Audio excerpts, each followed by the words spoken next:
আত্মবিশ্বাস বা কনফিডেন্স কিভাবে বাড়াবেন, আজকে আমরা এই টপিক নিয়ে কথা বলবো যে কোনো কাজের জন্যই কিন্তু আত্মবিশ্বাস বা কনফিডেন্স থাকা খুব জরুরি।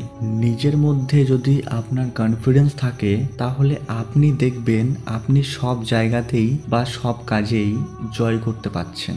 জীবনে সাকসেসফুল হতে গেলে বা একটা জায়গা থেকে আর একটা জায়গায় যেতে হলে নিজের মধ্যে কনফিডেন্স থাকা কিন্তু খুব দরকার। আপনার মধ্যে যদি কনফিডেন্স থাকে তাহলে আপনি কোথাও থেমে থাকবেন না। তবে কিভাবে ধরে রাখা যায় এই কনফিডেন্স, চলুন জেনে নেওয়া যাক। আজকে আমরা 3টে পয়েন্ট কভার করব। এই 3টে পয়েন্ট আপনি যদি আপনার জীবনে ইউজ করতে পারেন বা অ্যাপ্লাই করতে পারেন তাহলে আপনার মধ্যে কনফিডেন্স ভাব থাকবে। প্রথম পয়েন্ট, নিজের সম্পর্কের ধারণাগুলো পরিবর্তন করুন। একটা কথা মনে রাখবেন, কোনো মানুষই পুরোপুরি পারফেক্ট হতে পারে না। তাই নিজেকে দোষারোপ না করে সবসময় পজিটিভ কথা ভাবুন এবং নিজের প্রতি কনফিডেন্স রাখতে হলে ভুল ধারণা থেকে বেরিয়ে আসতে হবে। আর একটা কথা আপনাকে মনে রাখতে হবে, যতই কঠিন হোক না কেন নিজেকে কনফিডেন্টলি বলুন আমিও পারি।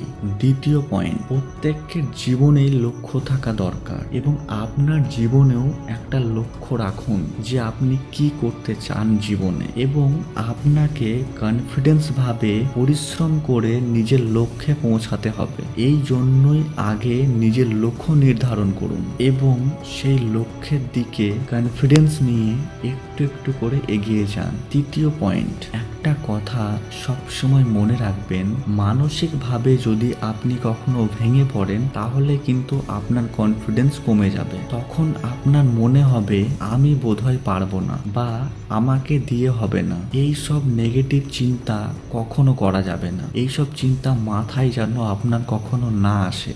মানসিক চাপ নিজের মধ্যে কনফিডেন্সের ওপর বাজে প্রভাব ফেলে। তাই চেষ্টা করুন মানসিক চাপকে নিয়ন্ত্রণ করতে। সেই জন্য আপনি মেডিটেশন করুন, নিজের পছন্দের গান শুনুন, নিজে কোথাও ঘুরতে যান, নিজে নতুন কিছু শিখুন।